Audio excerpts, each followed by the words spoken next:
channel.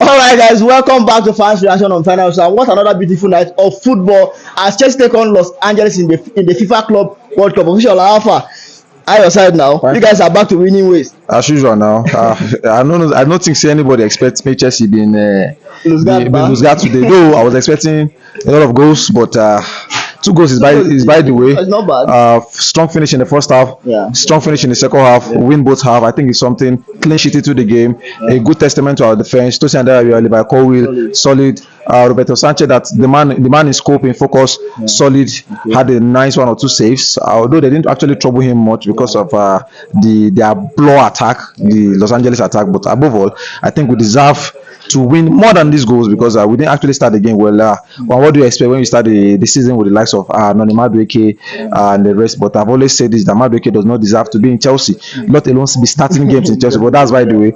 I just want to appeal to a lot of Chelsea fans. Mona, calm down. Okay, this is just Williams, they come, you understand, and I believe that the coach is doing all this to show us that by the time he takes a decision on some kind of certain players, we understand why, and that is the reason why we see we are trying to lure other wingers to come into the game, the likes of Gittins from Dortmund and other wingers, so that yes, Chelsea can know that, so Chelsea will understand that all these wingers will get aside Tariq George, who is still a young baby that can just play the FA Cups in my own opinion, because today he came on and I didn't see what exception I was doing today. So aside Pedro Neto, maybe our solid wingers, he be like this now. We don't have a winger.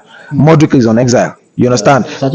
You understand? Sancho has gone back. So this Madueke and a comedian. You understand? So I believe that Chelsea knows what to do in the transfer market. So you understand? And above all, we'll get something. But above all, I'm contented with the game. You talk about how solid your defense is today, and you give praises to Sanchez also. But your midfield also did a very good work. We saw the combination of Lavia, Moses Caicedo, and even Kopama up front. Yes, as expected. I think that will be our best 3 midfield option going into the next season. I just wish you can keep Lavia fit. Though Enzo did his thing when he came on, but I don't think we had control of the game in the second half, unlike what we did with Lavia. Lavia is all about ball possession. Not you can do a lot of you can say goal scoring and assist is part of the game, but we're talking about to control midfield. I think Lavia is the best option we have in terms of controlling midfield, in terms of easing pressure off Caicedo. You understand? I was in the 60 minutes. One of my guys chatted me up. Was like, this Caicedo need drug test. So I say, you say you see him, but you understand, because no player will just play season finish, start 8 matches for Chelsea, all the Premier League matches, all.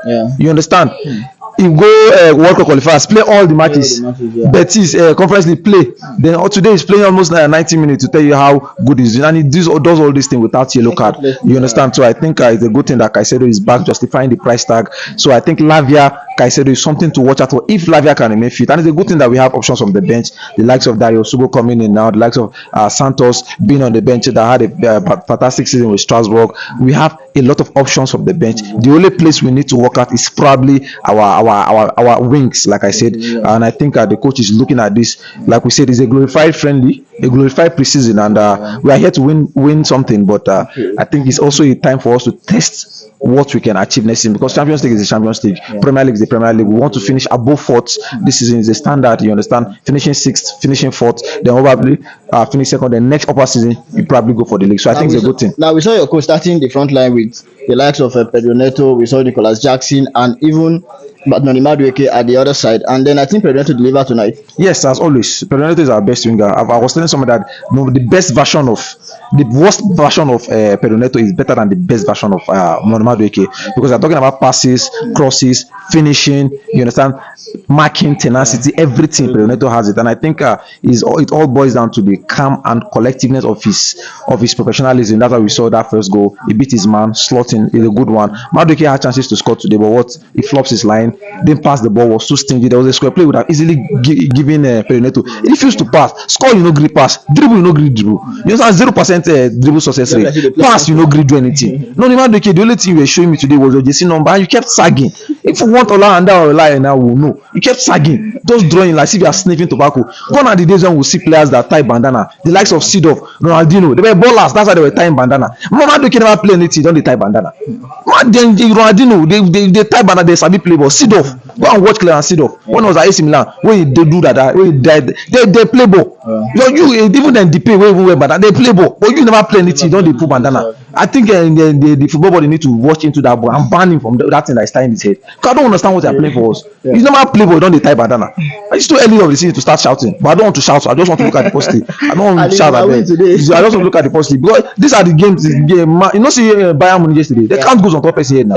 Though these people are a more superior opponent than Auckland City, but at least can't go on top of these people's head. They don't even cut my ticket. I was expecting 3 goals from Chelsea alone, but that's why I think the coach he started this comedian Jackson. See. No, I don't want to talk to anybody. Transfer is still open. It just open. Transfer is still open. How critical? If you have Delap, book him and did well. No, Delap is not supposed to be the. Oh, that's the difference between me and other teams. Okay. Chelsea or before you know, I had a prime Fernando Torres, had a prime DJ Drogba. At the time that I had prime Shevchenko, I had a prime DJ Drogba. I used to have them 2-2-2. You understand? Delap is supposed to be someone that will be coming in and will be doing something. Yes, a good option, but I still need a number 9. Jackson is not that guy. They can't still bring comedian Kuku. He wear black boots. Now they talk. You never saw play, but they wear black boots. Black boots are for those retro players. They say yes, OG before IG. They wear. Above all, Kupama, I think he delivered. I just feel that they didn't too much understanding. What do you expect when you're playing the likes of Jackson? But when Delap came in, we tried to see some connection between him and some kind of passes. And it's a good thing that Delap came in with a lovely assist. I like his off-ball antics, the way he bullies the defense. I like his work rate overall, but it's too early, it's too soon to judge. 1 assist so far. A lot of you can argue that Jackson too created the first goal and every other thing, but I think there's more to come from Chelsea because you are looking at the bench and you're looking at wow, be like say I'll go bench. You understand? So I think it's a good thing above all. Competition is even coach get competition. I'm telling you. No time, but no time this season. No time. Now you guys brought in another star boy today, Esugo. Danny heavy. Dario Sugo, yes, the guy from Sporting. He was on loan at Las Palmas. I think it's a good buy. 20 million pounds is a very good buy. Technically, if you don't start the game, you think he's more of a Caicedo. He's more of a destroyer than even Caicedo. I think his strongest attribute is tackling, marking. It's a good thing that we have that kind of player to see out games. In terms of when we have the dialects of Caicedo, is a player that we can bring in to see out games. And I think I like the ideology of what the coach and the board are trying to do. Bringing young players, though a lot of them, but inside this bunch, some of them might actually work. And inside all this bunch that I'm talking about, Dario Sugo is that name because looking at his tackle rate, his marking rate in La Liga last season, I think it was up there with the likes of Tochimeni and every other thing. So I think it will bring solidity into that midfield in case we have the FA Cups, the Carling Cups, unlike what we see with Caicedo racking up more matches this season, because we are still playing this season than what we have. So if we have Dario Sugo coming into next season, I think the good backup for whatever midfield combination option we want to have. I just pity for the likes of Dewsbury Hall, but I don't see you getting minutes because the coach actually recommended the signing of Dario Sugo to tell you that he actually believes in him and is one that will get minutes. No, you guys have a lot of games to play, so I think they can go to the other department. Now, officially, before we go quickly, we have some senior men who have graced the Premier League game, and then we saw them performing tonight again. The like of Hugo Lloris and even Olivier Giroud. We saw them tonight. I think I will only give shout out to Olivier Giroud at this point because he's a winner with Chelsea. I can't say so much for the North London side. He won a lot with Chelsea, the Europa League, the Champions League, the FA Cup. He won a lot with Chelsea. But Hugo Lloris has always been my baby. I played against him 24 times. He only won 4. I won him 20 times. So it's as expected. Nice goals and everything. But above all, he's a legend of Tottenham Hotspur, is a legend. The other side of London. But like we say, London is blue for a reason. So we are here winning again. So it's a normal thing. Give me your man of the match real quick. Man of the match has to be Caicedo. I like his marking, every other thing. If you do this thing as a DM without collecting yellow card being booked, I think it says so much about how your game has improved. And not just being a destroyer, being able to create chances, doing the general midfield play. I think Caicedo, just like 3 days ago when Makalele was saying, he likes the fact that everybody is carving his own story out of the new Makalele role now. We have talked about N'Golo Kante role, we have talked about Makalele role. He said this is now Caicedo show. Believe me, Caicedo, best player to watch out for next season. All right, thank you so much, official. Yes, that's all from Chelsea 2, Los Angeles FC 0, and Moses Caicedo winning the man of the match for official tonight. Don't forget to like, share, comment, and subscribe. We'll see you again next time. Thank you.